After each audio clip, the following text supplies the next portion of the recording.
Hi, welcome to soulful stories. ఆమె లేచిపోయింది episode 29. Bhanumurthy చెల్లెళ్ళు ఇద్దరు వచ్చి ఇల్లు కట్టుకుంటున్నావు కనుక మాకేమైనా గిఫ్ట్ ఇవ్వాలని గొడవ చేస్తుంటే వాళ్ళకి బుద్ధి చెప్తుంది కమల. దాంతో హట్ అయిన అక్క చెల్లెళ్ళు వెంటనే తమ్ముడు భరత్ దగ్గరికి బయలుదేరి వెళ్ళారు. కమల భానుమూర్తి వాళ్ళ గురించి కొంచెం కూడా పట్టించుకోలేదు. మహాకి కాస్త భయంగా అనిపించినా ఇది తనకు సంబంధం లేని విషయం అని వదిలేసింది. మరోవైపు ఆ రోజే ఇల్లు చూసుకున్న భరత్, కావ్య ఇంట్లో ఉన్న సామానంతా ఎలా సర్దుకోవాలి అనుకుంటుండగా ఇల్లు వెతుక్కుంటూ వచ్చారు ఉషా, దుర్గా. వాళ్ళని చూడటంతోనే ఏంటి వీళ్ళెందుకు వచ్చారు అని మనసులో అనుకున్న కావ్య, పెద్దదినా చిన్నదినా బాగున్నారా, ఏంటి ఇలా వచ్చారు, అంతా ఓకేనా అంటూ పలకరించింది. ఇప్పుడు వాళ్ళు ఎందుకు వచ్చారో అర్థం కాకపోయినా ఏ పని లేకుండా రారు అని అర్థమైన భరత్, బాగున్నారా అక్కలు అని అడిగాడు. వాళ్ళు అలా మాట్లాడటమే సంతోషం అనుకున్న దుర్గా, ఉష వెంటనే తమ్ముడు అన్నయ్య చూసావా ఏం చేశాడు అని బావురుమన్నారు. వాళ్ళ ఏడుపుకి దడుచుకున్న కావ్య వీపు చరుచుకుంటుంటే భరత్ మాత్రం, ఏమైందక్క, అన్నయ్య ఏమన్నాడు, ఎందుకు మీరు ఏడుస్తున్నారు అని అడిగాడు. అంత చిన్నగా అడుగుతున్నావేంట్రా, ఏదో ఇల్లు కట్టుకుంటున్నారు కదా, మాకేం పెడతారు అని మాట వరుసకు అడిగాము అంతే. అన్నయ్య అమ్మ ఇద్దరు కలిసి ఇన్ని రోజులు పెట్టిందే ఎక్కువ, ఇంకా పెట్టేదేం లేదు అని తేల్చి చెప్పేశారు అంది దుర్గా. అవును తమ్ముడు, అంతా ఆ మహా వల్లనే, తనే వెనకుండి ఇలా మాట్లాడిస్తుంది. అన్నయ్య అమ్మ అది ఎలా చెప్తే అలా వింటున్నారు, నాన్న ఉంటే ఇలా జరిగేదా అని ముక్కు చీదింది ఉష. వాళ్ళ మాటలకి భరత్కి కోపం వచ్చింది. మహా ఎలాంటిదో అతనికి తెలుసు.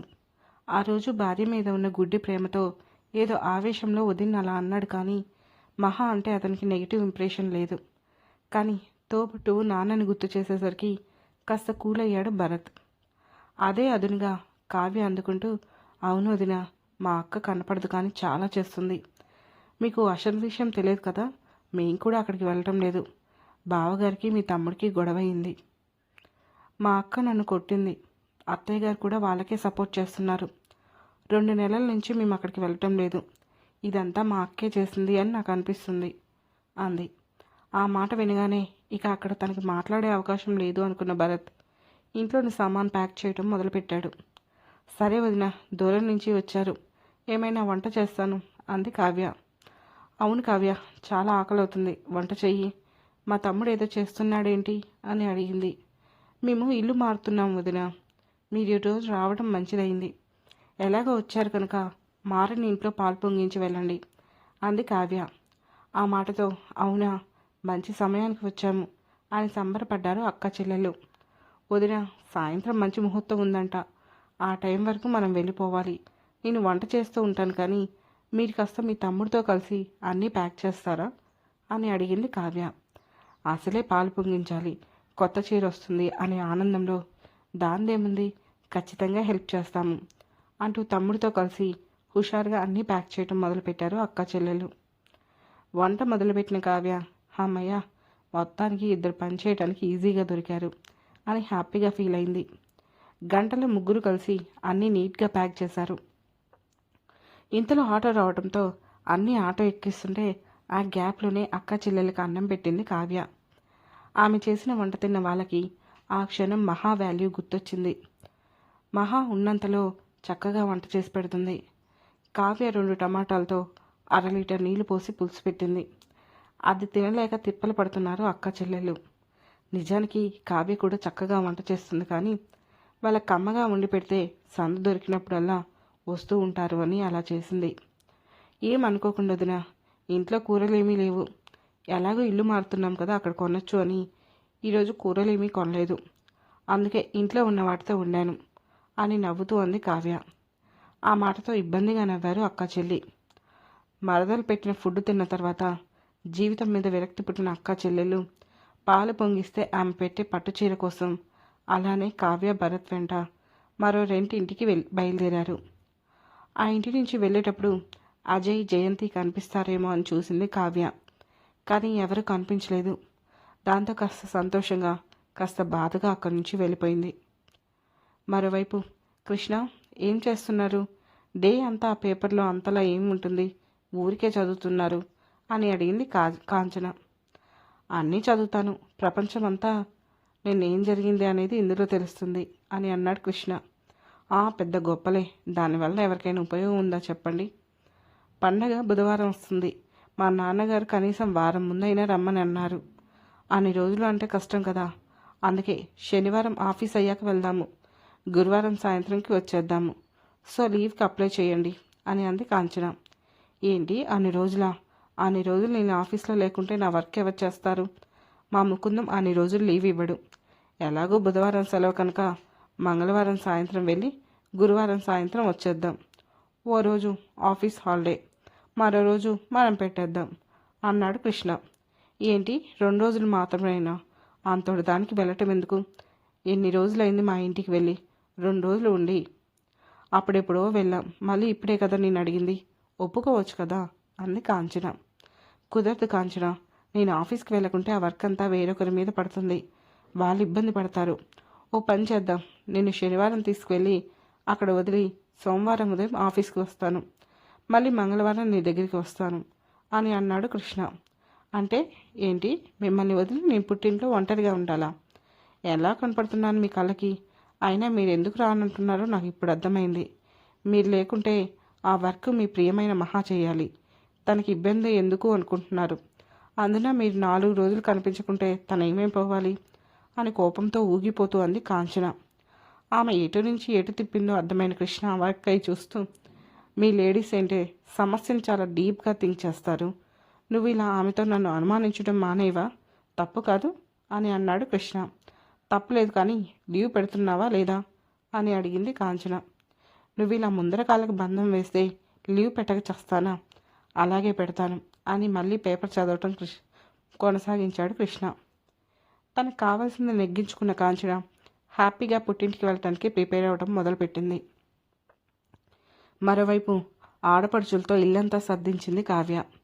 వాళ్ళలో సన్నగిల్లుతున్న ఓపికని తట్టి లేపటానికి మహాని తిట్టడం, వాళ్ళు లేకున్నా మేము ఉన్నామని మీకు అండగా అనటం చేస్తూనే ఉంది.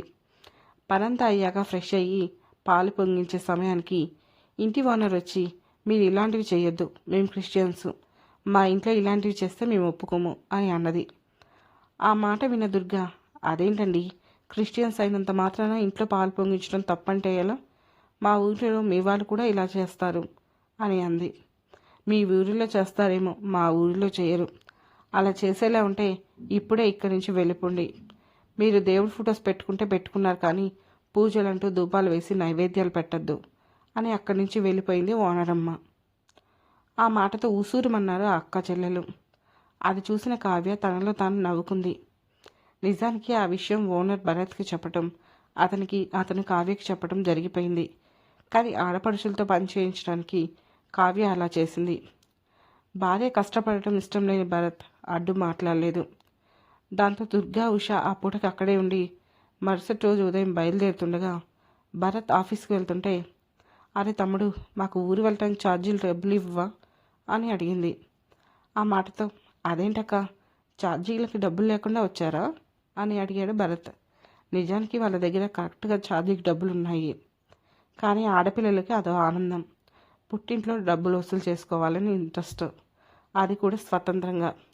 ఏది ఎలా ఉన్నా భానుమూర్తి కూడా తోబుటూలకి టికెట్ తీసి ఇస్తాడు. కానీ భరత్ పట్టించుకోకపోయేసరికి వాళ్ళే అడిగారు. ఆ మాటతో భరత్ కోపంగా, ఏం బావలు ఇచ్చి పంపించలేదా అని అడిగాడు. ఇచ్చారు, కానీ మాకెప్పుడు అన్నయ్య ఇస్తాడు, నువ్వు ఇస్తావని అడిగాము అంది దుర్గా. ఆ మాటతో, ఇప్పుడే ఇల్లు మారాము, మాకే బోల్డ్ ఖర్చు, నా దగ్గర లేవు, ఈసారి వచ్చినప్పుడు ఇస్తాను అని వెళ్ళిపోయాడు భరత్. అతని మాటలకు అక్కా చెల్లెల ముఖాలు వాడిపోయాయి.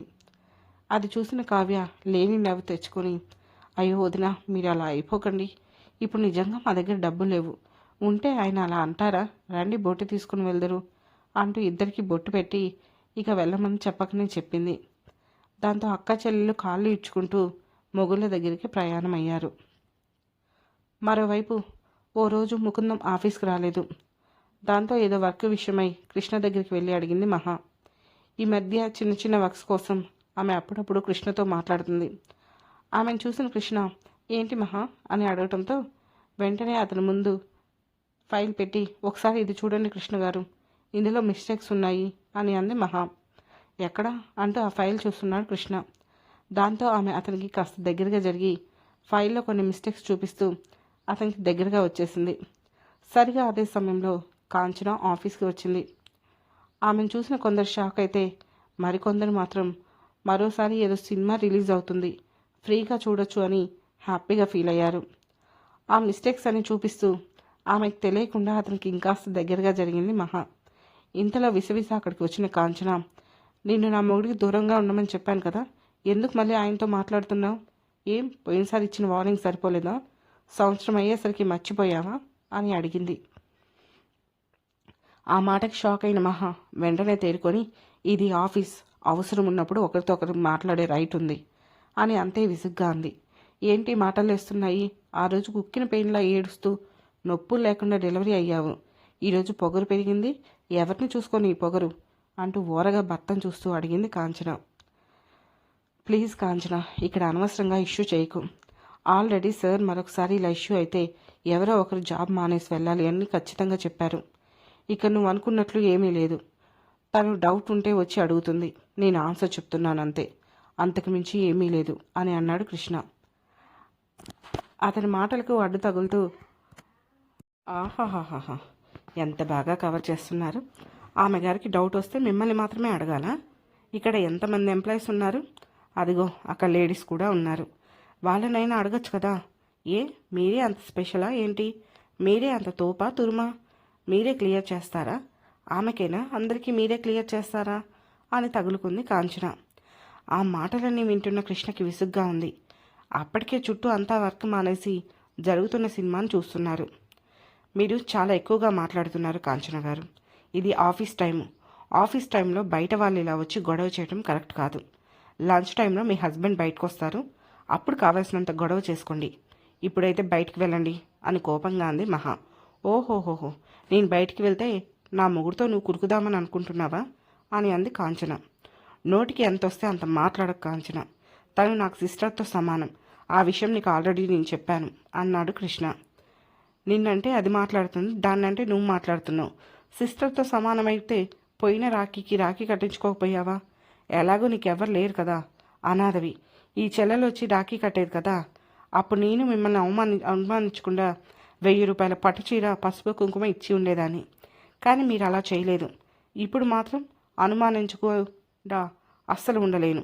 ఓకే, ఆఫీస్లో ఉంటున్నారు, ఏ బాత్రూంలోకి వెళ్ళినా పని అయిపోతుంది అంటున్న కాంచన చంప గట్టిగా పగలగొట్టాడు కృష్ణ.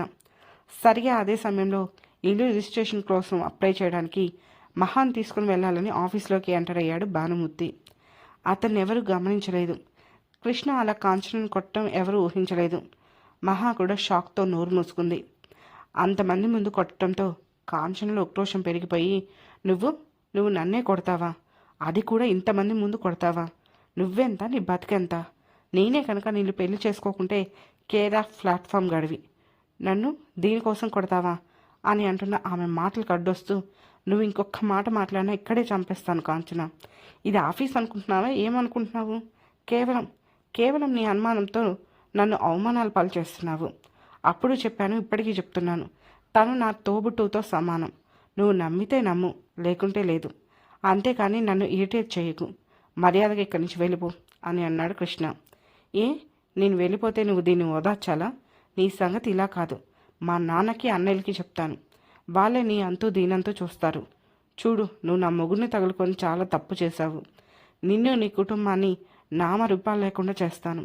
ఈ కాంచన అంటే ఏమనుకుంటున్నారో కానీ ఒక్కొక్కరికి నరకం చూపిస్తాను అని ఆమె వెళ్ళబోతుండగా అప్పుడే అక్కడికి వచ్చిన ముకుందం, ఏం జరుగుతుంది ఇక్కడ అని అడిగాడు. ఆయన్ని చూసి అంతా మరింత షాక్ అవుతూ మెల్లగా అక్కడి నుంచి తమ సీట్ దగ్గరికి వెళ్ళటం మొదలుపెట్టారు. అతన్ని చూడటంతోనే మహా కన్నీళ్లు పెట్టుకుంది. ఆ సమయంలో ఆమె మైండ్లో కాంచన చేసిన అనుమానం లేదు. కేవలం భానుమూర్తి చెప్పాడని ఇంటి కోసం ఆఫీస్ లోన్ తీసుకున్న, అలానే లాస్ట్ టైం ముకుందం ఇచ్చిన వార్నింగ్, కేవలం ఇవి మాత్రమే గుర్తున్నాయి. ఇప్పుడు కనుక జాబ్ నుంచి తీసేస్తే తీసుకున్న లోన్ డబ్బులు ఇచ్చేయాలి. అదే డబ్బులు ఇవ్వాలి అంటే భానుమూర్తి సొంతింటి కల చెదిరిపోతుంది. అదే జరిగితే భానుమూర్తితో జీవితం రోజు గండమే. ఇప్పుడు ఏం చేయాలో తెలియక ఆమె వణికిపోతుంది. సెంటర్లోకి వచ్చిన ముకుందం, ఏంటి కృష్ణ ఈ న్యూసెన్స్? ఈవి నీ వైఫ్ కదా, ఎందుకు పదే పదే ఆఫీస్కి వస్తుంది? ఇక్కడ ఎందుకు ఇలా గొడవ చేస్తున్నారు అని అడిగాడు. ఆ మాటతో కృష్ణ ఏదో చెప్పబోతుంటే, ఏమయ్యా పెద్ద మనిషి, ఆఫీస్లో ఆడాలని మగాలని తోలి నువ్వెక్కడికి పోయావు? ఆఫీస్లో ఏం జరుగుతుందో తెలుసు కదా, ఈ టక్కులాడి నా మొగుడిని తగులుకుంది, నువ్వు చూస్తూ గోలు కిలుకుంటున్నావా అని అడిగింది కాంచన. ఆ మాటకి అంతా షాక్ అయి నోర్లు మూసుకుంటుంటే కాంచన వైపు కోపంగా చూసిన Krishna, sorry sir, so sorry, తనకి మాట్లాడటం రాదు, కాస్త పొగరెక్కువ, నేను ఇప్పుడే తనని తీసుకుని వెళ్ళిపోతాను అని అన్నాడు. ఎక్కడికి వెళ్ళేది? నేను నీతో ఎక్కడికి రాను, నాకు నువ్వంటే పిచ్చి ఇష్టం, ఈ బజార్ దాని ముందు నన్ను కొట్టినప్పుడే పోయింది అని అంటుండగా దూరంగా ఉన్న భానుమూర్తి చేతి పిడికిలి బిగుసుకుంది. ఏ అమ్మాయి, ఏం మాట్లాడుతున్నావు? ఇది ఆఫీస్, కాస్త డీసెంట్గా బిహేవ్ చేయి. ఏంటి కృష్ణ ఇది? నువ్వు తక్షణమే నీ వైఫ్ని తీసుకొని వెళ్ళకపోతే నిన్ను ఇప్పుడే ఉద్యోగం నుంచి తీసేస్తాను అని అన్నాడు ముకుందం. అప్పటికే అక్కడ ఉద్యోగం మానేయాలి అని ఫిక్స్ అయ్యాడు కృష్ణ. కానీ వెళ్తూ వెళ్తూ చెడ్డ పేరు మూటగట్టుకొని పోవాలంటే అతని మనసు ఒప్పుకోవట్లేదు. ఇంతలో, ఏంటి నువ్వు ఉద్యోగం నుంచి తీసేది? నేను తలుచుకుంటే నిలవబెట్టి నీ ఆఫీస్ని హ్యాండ్ ఓవర్ చేసుకుంటాను, అంతేకాదు నిన్ను రోడ్డుకి ఈడుస్తాను, నిన్నే కాదు నా మొగుడిని, ఆ మహాని, దాని మొగుడిని, అందరినీ రోడ్డుకి తెస్తాను అంటూ అందరి వైపు వేలు చూపిస్తూ జుట్టు ముడేసుకొని బయటికి నడుస్తున్న కాంచనకి ఎదురవుతాడు భానుమూర్తి. అతన్ని చూసి తెలిసిన వాళ్ళు బిగుసుకుపోయారు. అప్పుడే అతన్ని చూసిన మహా షాక్తో కళ్ళు తిరిగినంత పని అయింది. అయిపోయింది, ఇక్కడితో నా జీవితం అంతా అయిపోయింది, హో గాడ్, నన్నెందుకు ఇంత పక్ష పెడుతున్నావు అని మనసులోనే మదన పడింది మహా. ఇప్పుడు భానుమూర్తి రియాక్షన్ ఎలా ఉంటుంది? కాంచన మాటలకు ముకుందం రియాక్షన్ ఏంటి? ఆ తర్వాత ఏం జరుగుతుందో తెలుసుకోవాలంటే వెంటనే మా సోల్ఫుల్ స్టోరీస్ ఛానల్ని సబ్స్క్రైబ్ చేసుకొని ఆమె లేచిపోయింది స్టోరీలోని నెక్స్ట్ ఎపిసోడ్ని వినండి. అలాగే స్టోరీ మీకు నచ్చినట్లయితే లైక్ చేసి, షేర్ చేసి, కామెంట్ చేసి, అలాగే హైక్ పాయింట్స్ కూడా ఇచ్చి మమ్మల్ని సపోర్ట్ చేయండి. Thank you.